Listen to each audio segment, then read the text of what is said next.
சென்னையில் இரண்டாம் நாளாக விட்டுவிட்டு பெய்து வரும் மழை. பல இடங்களில் சாலைகளில் நீர் தேங்கியுள்ளதால் வாகன ஓட்டிகள் தவிப்பு.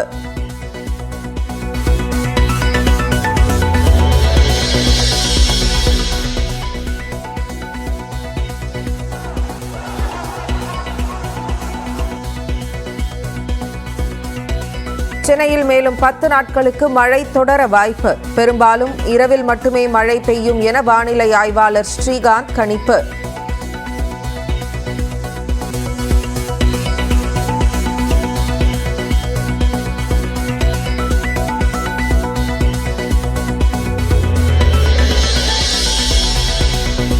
சென்னையை அடுத்த தாம்பரம் GST சாலையில் போக்குவரத்து நெரிசல். இரவு முழுவதும் பெய்த மழையால் சாலைகளில் ஆங்காங்கே தண்ணீர் தேங்கியதால் போக்குவரத்து பாதிப்பு.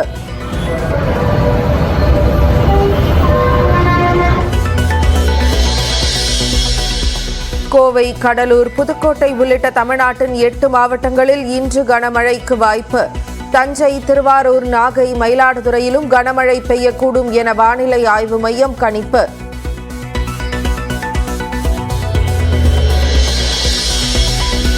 கோவையின் அடுத்த மேயர் யார்? கவுன்சிலர்களுடன் அமைச்சர் KN நேரு ஆலோசனை.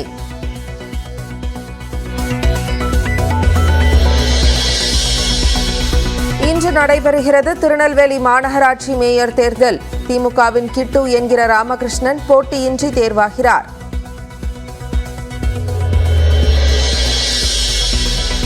மேட்டூர் அணையில் நீர் திறப்பு 70,000 கன அடியிலிருந்து 50,000 கன அடியாக குறைப்பு. நீர்வரத்து குறைந்ததை அடுத்து நடவடிக்கை.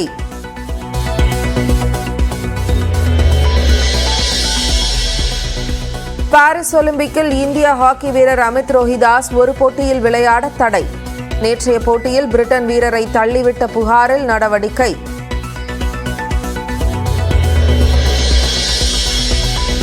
கேரள மாநிலம் வயநாட்டில் ஏற்பட்ட நிலச்சரிவால் உயிரிழந்தவர்களின் எண்ணிக்கை 369 உயர்வு. அதிகம் பாதிக்கப்பட்ட முண்டக்கை கிராமத்தில் மீட்பு பணிகள் நிறைவு.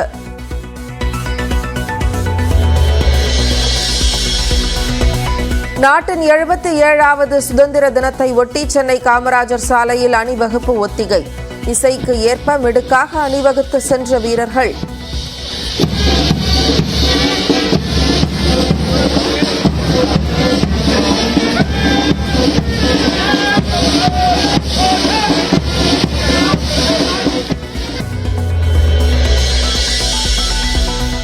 நீலகிரி மாவட்டம் கூடலூரில் நிலச்சரிவு ஏற்பட வாய்ப்புள்ள பகுதிகளில் முன்னெச்சரிக்கை நடவடிக்கைகள் தீவிரம்.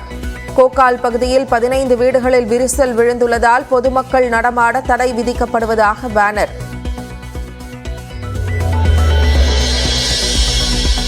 சென்னை கடற்கரை செங்கல்பட்டு இடையே காலை 9:20 முதல் பகல் 1 மணி வரை மின்சார ரயில்கள் ரத்து. இரவிலும் 10:30 மணிக்கு மேல் ரயில்கள் இயக்கப்படாது. சென்னையில் நேற்றிரவு முதல் விட்டுவிட்டு பெய்து வரும் மழையால் இதமான சூழல் நிலவுகிறது. இருப்பினும் சாலைகளில் தண்ணீர் தேங்கியுள்ளதால் வாகன ஓட்டிகள் மிகுந்த அவதிக்கு ஆளாகி வருகின்றனர். இதுகுறித்த கூடுதல் தகவல்களை செய்தியாளர் லிபிகாவிடம் கேட்கலாம். லிபிகா, தற்போது இந்த மழையினால் சாலைகளில் தண்ணீர் தேங்கியிருக்கிறதா? மழைநீர் வடிகால் பணிகள் முடிவடைந்த நிலையில் அது பயனளிக்கிறதா இல்லையா என்பது குறித்த விளக்கங்கள்.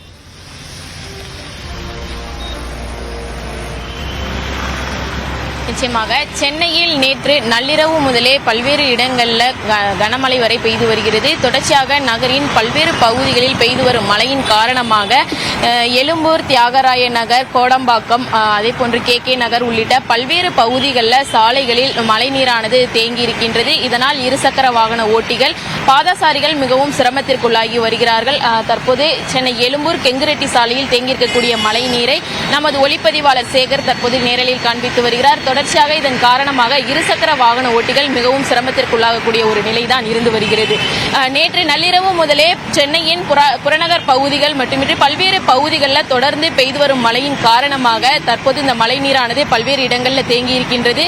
அடுத்த 3 மணி நேரத்திற்கும் சென்னை உள்ளிட்ட பல்வேறு பகுதிகளில் மழைக்கான வாய்ப்பு இருப்பதாக சென்னை வானிலை ஆய்வு மையம் தகவல் தெரிவித்திருக்கிறது. இந்த நிலையில் மழைநீர் வடிகால் பணிகளானது சென்னையின் பல்வேறு பகுதிகளில் நடைபெற்று முடிந்திருக்கின்றது.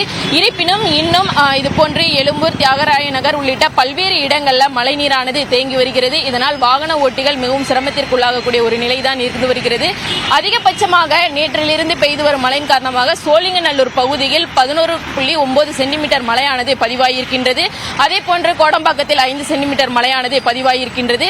தொடர்ந்து இன்று பிற்பகல் 3 மணி வரை கன்னியாகுமரி உள்ளிட்ட 4 மாவட்டங்களுக்கு கனமழைக்கான வாய்ப்பு, லேசானது முதல் மிதமான மழைக்கு வாய்ப்பு இருப்பதாக தெரிவிக்கப்பட்டிருக்கின்றது.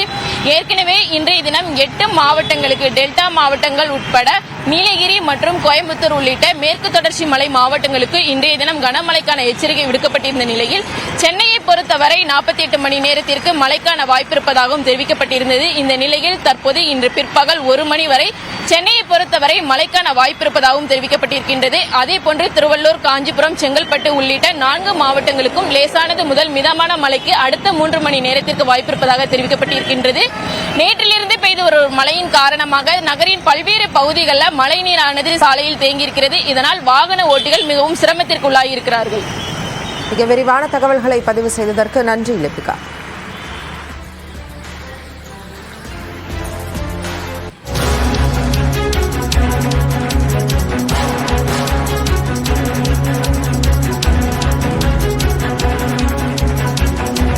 அண்மை செய்தி. கோவையின் அடுத்த மேயரை தேர்வு செய்வதற்கான ஆலோசனை கூட்டத்தில் அமைச்சர் KN நேரு பங்கேற்றிருக்கிறார். இது குறித்து கூடுதல் விவரங்களோடு செய்தியாளர் குருசாமி நேரலையில் இணைந்திருக்கிறார். குருசாமி, தற்போது இந்த கூட்டத்தில் யார் யாரெல்லாம் பங்கெடுத்திருக்கிறார்கள்? முக்கிய முடிவுகள் இந்த கூட்டத்தில் எடுக்கப்பட்டு விடுமா? விவரங்கள்.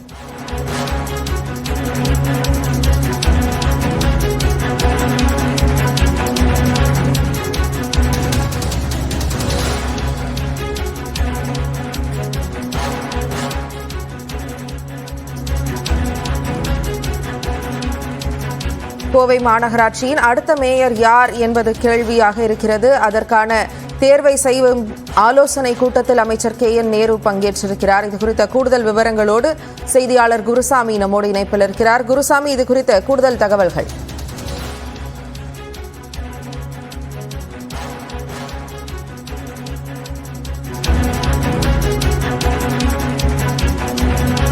குறிப்பாக நாளை கோவை மாநகராட்சி மேயருக்கான தேர்தல் நடைபெற இருக்கக்கூடிய நிலையில் மேயர் வேட்பாளரை அறிவிப்பது தொடர்பான ஒரு ஆலோசனை கூட்டம் தற்பொழுது துவங்கி நடைபெற்றுக் கொண்டிருக்கிறது. நகராட்சி நிர்வாகத்துறை அமைச்சர் நேரு தலைமையில் தற்பொழுது இந்த ஆலோசனை கூட்டமானது துவங்கி நடைபெற்றுக் கொண்டிருக்கிறது. இந்த ஆலோசனை கூட்டத்தில் அமைச்சர் முத்துசாமி மற்றும் முன்னாள் அமைச்சர் பொங்கலூர் பழனிசாமி உள்ளிட்டோர் பங்கேற்றிருக்கிறார்கள். இதை தவிர்த்து கோவை மாநகராட்சியில் இருக்கக்கூடிய திமுகவை சேர்ந்த 73 கவுன்சிலர்களும் தற்பொழுது இந்த கூட்டத்துக்கு அழைக்கப்பட்டிருக்கிறார்கள்.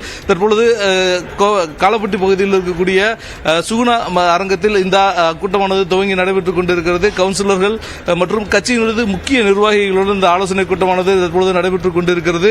அவர்கள் அனைவரும் தற்பொழுது அரங்கிற்குள் அழைக்கப்பட்டு அந்த அரங்கில் அமர வைக்கப்பட்டு தற்பொழுது அடுத்த கட்டமாக மேற்கொள்ளப்பட வேண்டிய நடவடிக்கைகள் குறித்து ஆலோசனையானது நடத்தப்பட்டுக் கொண்டிருக்கிறது. குறிப்பாக இன்றைய கூட்டத்தில் அடுத்த மேயர் யார் என்ற அறிவிப்பானது வெளியிடப்படுவதற்கான வாய்ப்புகள் அதிகம் இருக்கிறது என்று கூறப்படுகிறது. நேற்றைய தினம் நெல்லையில் வேட்பாளர் குறித்த அறிவிப்பு நேற்று இதேபோன்று ஒரு கூட்டம் நடத்தி அமைச்சர் நேரு அறிவித்திருந்தார். அதே போல கோவையிலும் தற்பொழுது இந்த கூட்டம் நடைபெற்றுக் கொண்டிருக்கக்கூடிய நிலையில் அடுத்த மேயர் யார் என்ற அறிவிப்பு இன்னும் சற்று நேரத்தில் வெளியாவதற்கான வாய்ப்புகள் இருக்கிறது. குறிப்பாக கோவையை பொறுத்தவரை, கோவை மாநகராட்சியை பொறுத்தவரை ஒரு அனுபவம் வாய்ந்த ஒருவரை மேயராக கொண்டு வருவதற்கு திமுக தலைமை திட்டமிட்டிருப்பதாக கூறப்படுகிறது. எனவே ஏற்கனவே மாநகராட்சி கவுன்சிலராக இருந்து அனுபவம் பெற்ற நபர்கள் யாரேனும் இதற்கு மேயராக அறிவிக்கப்படுவதற்கான வாய்ப்புகள் இருப்பதாக கூறப்படுகிறது.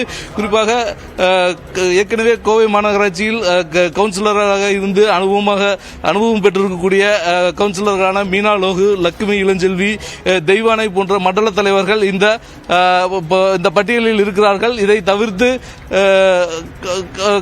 மாநகராட்சியில் சில கவுன்சிலர்களும் இந்த பட்டியலில் இருக்கக்கூடிய நிலையில் இன்னும் சற்று நேரத்தில் இதற்கான அறிவிப்புகளானது வெளியாக இருக்கிறது. இதற்காக கவுன்சிலர்கள் அனைவரும் வரவழைக்கப்பட்டிருக்கிறார்கள். தற்பொழுது ஏராளமான கவுன்சிலர்கள் இங்கே 73 கவுன்சிலர்கள் தற்பொழுது இங்கே வந்திருக்கக்கூடிய நிலையில் ஆலோசனை கூட்டம் துவங்கி நடைபெற்றுக் கொண்டிருக்கிறது. வரக்கூடிய கவுன்சிலர்கள் அனைவருமே ஒரு நாளைக்கான உடைகளுடன் வரும்படியும் கட்சி தலைமை அறிவுறுத்தியிருக்கிறது. அதனை ஒட்டி அனைவரும் இங்கே வந்திருக்கக்கூடிய அனைவருமே இந்த ஒரு நாளைக்கான உடைகளுடன் தற்பொழுது வந்திருக்கிறார்கள். இதை தவிர்த்து அருகில் இருக்கக்கூடிய மற்ற மாநகராட்சிகளை சேர்ந்த நிர்வாகிகள் மற்றும் பொறுப்பாளர்களும் தற்பொழுது இந்த கூட்டத்திற்காக வரவழைக்கப்பட்டிருக்கிறார்கள். இன்னும் சற்று நேரத்தில் இந்த கூட்டத்தில் யார் அடுத்த கோவை மாநகராட்சியுடைய அடுத்த வேட்பாளர் யார் என்பது இன்னும் சற்று நேரத்தில் அறிவிக்கப்படுவதற்கான வாய்ப்புகள் இருக்கிறது. தற்பொழுது ஆலோசனை கூட்டம் துவங்கி நடைபெற்றுக் கொண்டிருக்கக்கூடிய நிலையில் அமைச்சர் நேரு இன்னும் சற்று நேரத்தில் கோவை மேயராக யார் போட்டியிடுவதற்கான வாய்ப்புகள் இருக்கிறது, கட்சி தலைமை யாரை அறிவித்திருக்கிறது என்ற ஒரு அறிவிப்பினை வெளியிட இருக்கிறார். குறிப்பாக சற்று நேரத்துக்கு முன்னர் செம்மொழி பூங்காவில் நடைபெறக்கூடிய பணிகளை பார்வையிட்ட பின்னர் பேட்டியளித்திருந்த அமைச்சர் நேரு மேயர் யார் என்பதை கட்சி தலைமை அறிவிக்கும் என்று தெரிவித்திருந்தார். எனவே ஏற்கனவே கடிதம் ஒன்று அவன் மூலம் கொடுத்து விடப்பட்டிருக்கக்கூடிய நிலையில் அந்த கடிதத்தில் யாரது பெயர் குறிப்பிடப்பட்டிருக்கிறது என்பதை பார்த்து மேயர் யார் என்பதை இன்னும் சற்று நேரத்தில் அமைச்சர் நேரு அறிவிக்கப்படுவதற்கான வாய்ப்புகள் இருக்கிறது. ஜனநாயக நிர்வாக கட்டமைப்பின் மிக முக்கிய பதவிக்கான ஒரு தேர்தல் என்பது நடைபெற இருக்கிறது. விரிவான தகவல்களை வழங்கியதற்கு நன்றி குருசாமி.